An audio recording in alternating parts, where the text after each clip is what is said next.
Hare Krishna, Hare Krishna.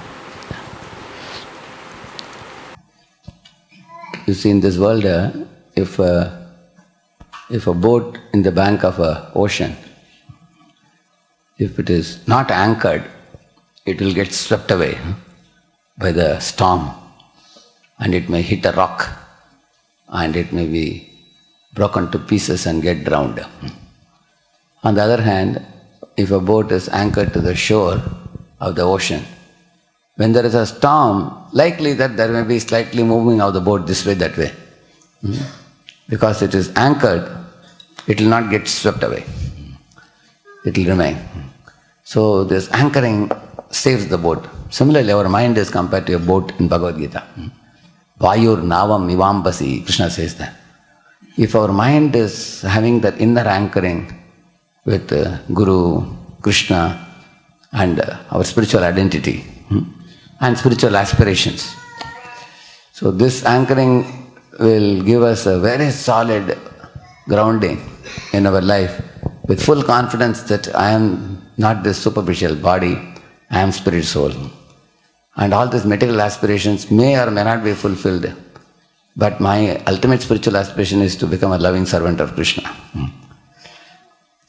And although the external body may grow old, lose its beauty and perish, I, the spirit soul, am a beautiful part and parcel of Krishna, and I will remain forever, and I cannot be cut by scissors or burned by fire or moistened by water or dried by air. I have an imperishable identity. Krishna has an imperishable identity. I am Krishna's servant. So this is inner anchoring. So I am Krishna Das, I am Vaishnava Das, I am Guru Das, and this identity cannot be taken away. It is going to be always there with me.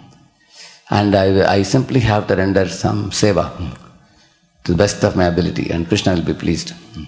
So when this identity is thoroughly assimilated by a sadhaka who chants the holy names, hears the Bhagavatam, renders devotional service, in this identity sadhaka becomes extremely happy and completely satisfied.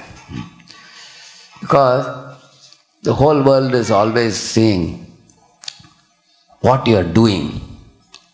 The whole world doesn't cherish your being. They only talk about doings. How much is the CGPA? What job you have? How much salary do you get? How influential are you in society? When these questions are asked, you are shaken up. My Lord, how can I please my relatives, my friends, people in society? So you can feel insecure. So this is about, are you human doings or human beings? But the whole world is thinking you are human doing. But Krishna treats you as a human being. You don't have to be like anybody else. The squirrel can put a little stone. Hanuman can put a big boulder. The calf can render little seva. Radharani can render big seva. But for Krishna, there is no difference between service of Radharani and calf, like the Prabhupada says in one letter.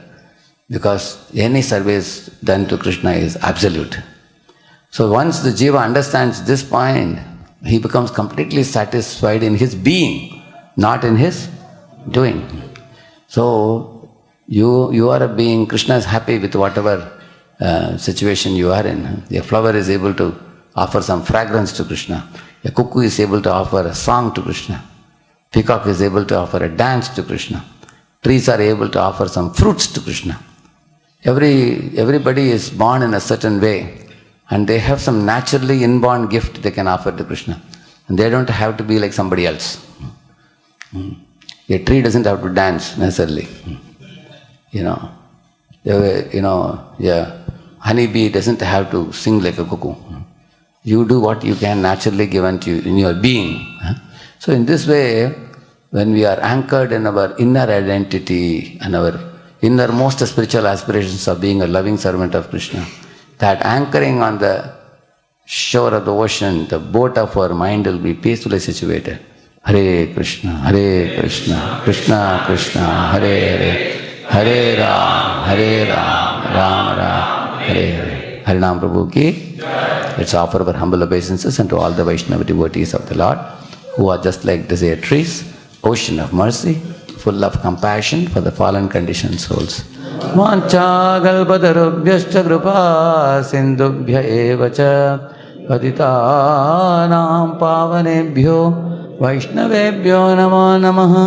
Ananta koti Vaishnava vrinda ki, Vaishnava Thakur Srila Prabhupada ki, Namacharya Haridas Thakur ki.